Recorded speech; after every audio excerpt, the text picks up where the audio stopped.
আসসালামু আলাইকুম, সবাইকে রাহিস ক্রিয়েশন এন্ড ব্লগসে স্বাগতম। আজকে আপনাদের সাথে শেয়ার করব অল্প মশলায় বেশি স্বাদের চিকেন তেহারি কিভাবে তৈরি করা যায় সেটাই শেয়ার করব। সবসময় তো আমরা মশলা বাইরে থেকে কিনেই তেহারি রান্না করি, তবে আজকে যদি আমার রেসিপিতে আপনারা তেহারি রান্না করেন আশা করি হতাশ হবেন না। প্রথমে আমি এখানে দিয়ে দিয়েছি সরিষার তেল। তেহারি রান্নাতে কিন্তু সরিষার তেল অবশ্যই দিতে হবে, সয়াবিন তেল দেওয়া যাবে না। এরপর আমি এখানে দিয়ে দিয়েছি 1 কাপ পেঁয়াজ। এই পেঁয়াজের সাথে পেঁয়াজটা একটু নেড়ে আমি এখানে দিয়ে দিচ্ছি 3টে তেজপাতা, কিছু আস্ত গরম মশলা, এখানে আছে এলাচ, দারুচিনি, জয়ফল একটু, জয়িত্রী এবং সাদা এবং কালো গোলমরিচ। এটা থেকে সুন্দর ফ্লেভার বের হওয়া পর্যন্ত নাড়তে থাকবো। গরম মশলার সুন্দর স্মেল বের হয়েছে, পেঁয়াজটা একটু ভাজা হয়েছে। এখন দিয়ে দিচ্ছি এখানে বড়ে বড়ে 1 টেবিল চামচ রসুন বাটা এবং দিয়ে দিচ্ছি 1 চা চামচ আদা বাটা। মুরগির মাংসে রসুন বাটা একটু বেশি যাবে, আদা বাটা একটু কম যাবে। এখন এটা ভালোভাবে আবারও কষিয়ে নিব এর কাঁচা স্মেল যাওয়া পর্যন্ত। এখন এখানে দিয়ে দিচ্ছি লবণ পরিমাণ মতো দিবেন। এখানে দিয়ে দিচ্ছি 1 চামচ মরিচের গুঁড়ো। এখানে কিন্তু কাঁচা মরিচের ব্যবহার করব, সেই জন্য এখন একটু কম দিয়েছি।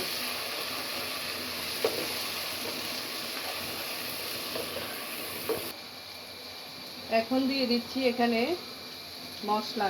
এটা আমার বাসায় তৈরি মশলা, আগেই বলেছি ঘরোয়া মশলায় কিন্তু আজকে তেহারিটা রান্না করব।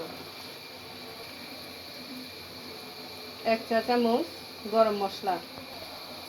গরম মশলাও কিন্তু আমার বাসায় তৈরি, সেটা দিয়ে দিচ্ছি 1 চা চামচ।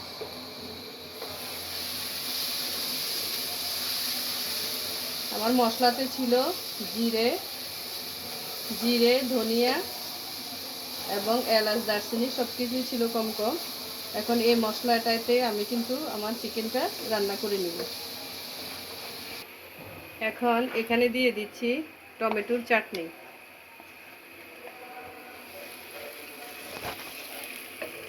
এটা দিয়েও ভালোভাবে নেড়ে নিব। এখন দিয়ে দিচ্ছি কেটে রাখা চিকেন। তেহারি রান্নাতে চিকেনটা একটু ছোট ছোট করে কেটে দিলে ভালো লাগে। এখানে প্রায় আমি 800 গ্রামের মতো চিকেন দিয়েছি।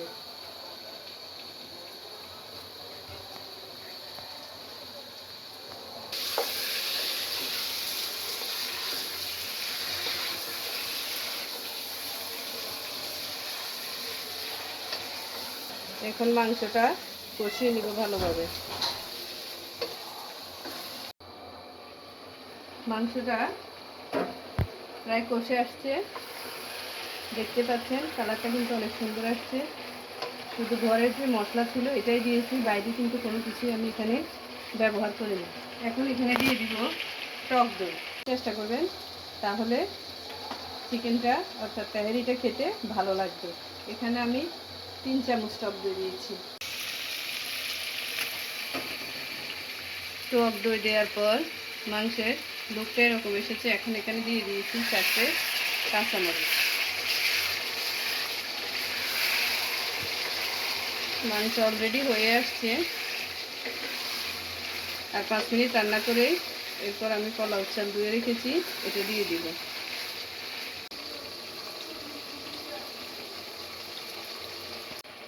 এখন এখানে দিয়ে দিচ্ছি 2 চামচ টমেটো সস। টমেটো সসটাও কিন্তু আমার বাসায় তৈরি, কোনো কিছুই কিন্তু আমি এখানে দোকানের ব্যবহার করিনি।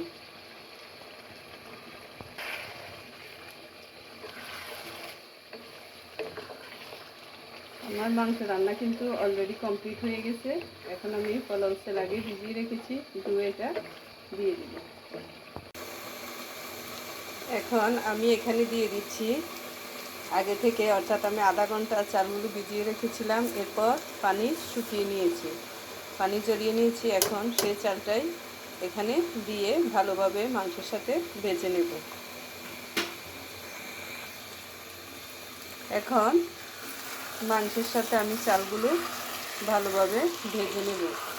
যদিও এটা আমি আগে 30 মিনিট ভিজিয়ে তারপরে পানি কিন্তু ঝরিয়ে নিয়েছি। এটা কিন্তু চাষি সুগন্ধি চিনি গুঁড়ো চালটা আমি এখানে ব্যবহার করেছি। চাল ভালো না হলেও কিন্তু তেহারিটা খেতে ভালো হবে না।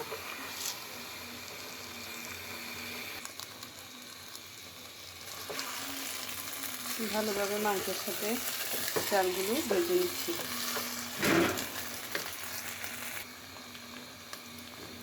চালটা ভাজা হয়ে গিয়েছে।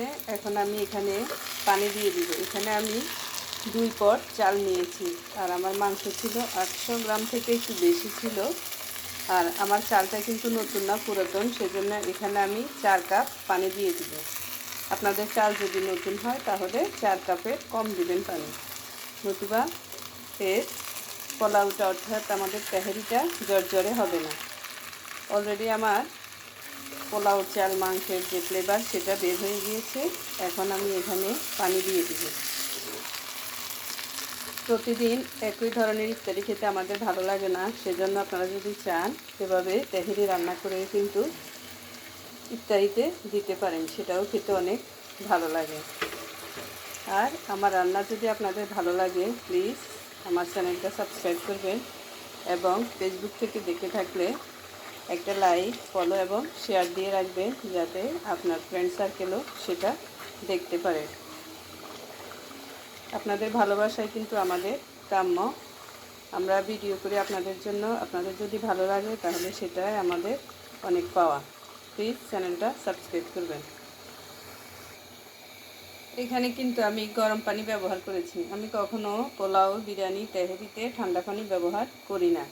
গরম পানি দেওয়ার চেষ্টা করবেন, তাহলে পোলাও, বিরিয়ানি অর্থাৎ তেহারি যেটাই আপনি রান্না করবেন না কেন এটা জর্জরে হবে। এখন আমি দিয়ে দিচ্ছি এখানে 1 চামচ লবণ। এখন এটা ডেকে রান্না করব। পানিটা অনেকটাই টেনে এসেছে। এ পর্যায়ে আমি এখানে দিয়ে দিচ্ছি কিছু গাজর কুচি। এখন আমি এটা দমে দিয়ে দিব। দিচ্ছি কিছু কাঁচামরিচ।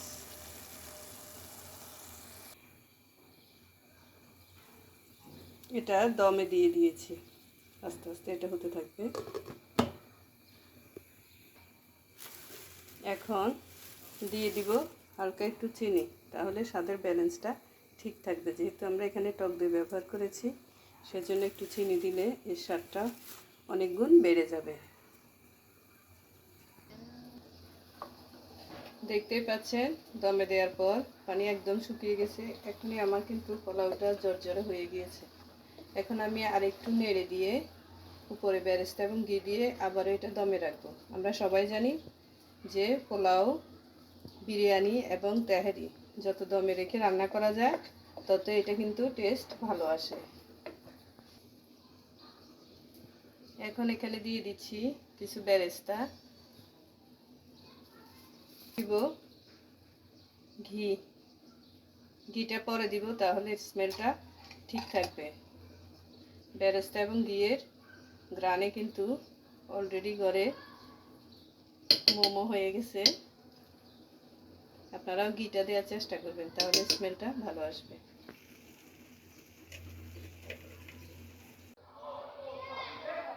আধা ঘন্টা দমে দিয়েছিলাম, এখন রান্না কমপ্লিট। দেখিয়ে দিচ্ছি আপনাদেরকে এটা কতটা ঝরঝরে হয়েছে। দেখতেই পাচ্ছেন এটা অনেক ঝরঝরে হয়েছে।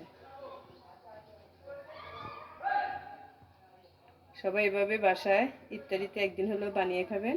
সবাই ভালো থাকবেন। আল্লাহ হাফেজ।